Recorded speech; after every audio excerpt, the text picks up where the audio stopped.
Bismillahirrahmanirrahim. Assalamualaikum warahmatullahi wabarakatuh. Alhamdulillahirabbil alamin wa bihi nasta'in ala umuri dunya waddin wassalatu wassalamu ala asrofil anbiya'i wal mursalin nabiyina Muhammad sallallahu alaihi wasallam wa ala alihi wa sahbihi ajma'in. Allahumma shalli wa sallim wa barik ala sayyidina Muhammad wa ala ali Muhammad.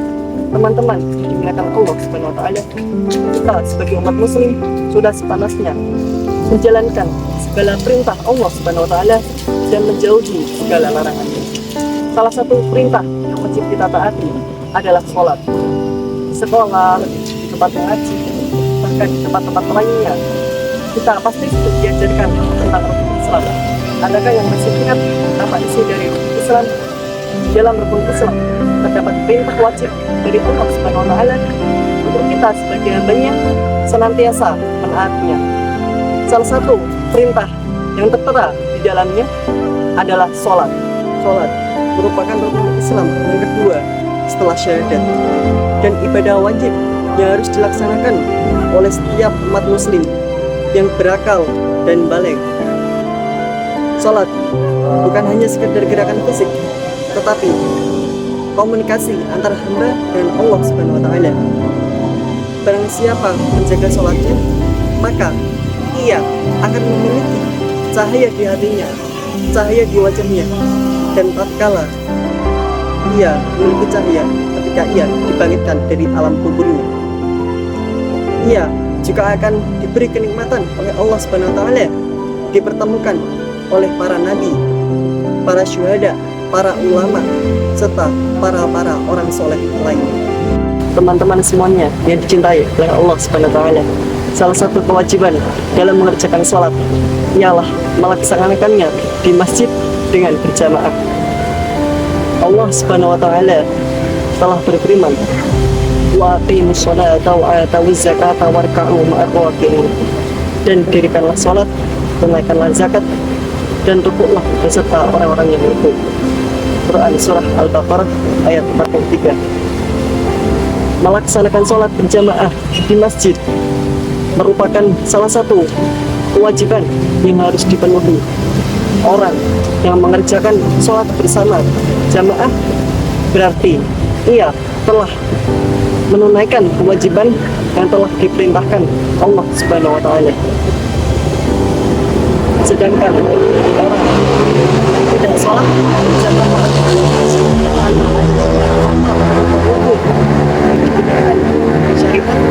berarti ia telah bermaksiat kepada Allah Subhanahu wa taala dan membahayakan dirinya sendiri. Sebagaimana ulama mengatakan, barang siapa meninggalkan sholat berjamaah tanpa uzur, maka sholatnya tidak sah.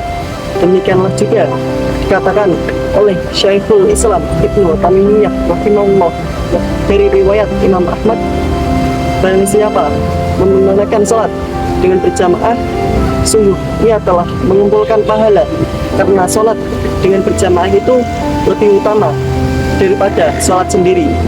Derajatnya 27 derajat dibandingkan sholat sendiri.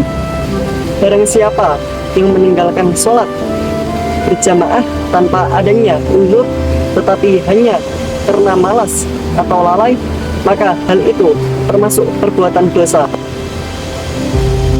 Nabi Muhammad SAW menerangkan, seandainya orang-orang yang tidak mengikuti sholat berjamaah ini tahu bahwa mereka akan mendapatkan keuntungan dunia yang hina ini, tentu dia akan mendatanginya.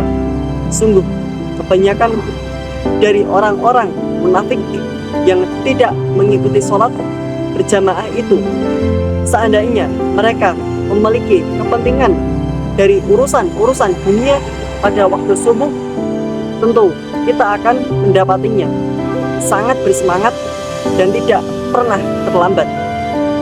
Teman-teman semuanya yang dirahmati oleh Allah Subhanahu wa taala, di samping itu sholat berjamaah juga akan lebih menumbuhkan semangat, lebih tumakninah, menghilangkan sifat malas dan sifat tergesa-gesa, serta menghindari keterlambatan mengerjakan sholat di luar waktunya.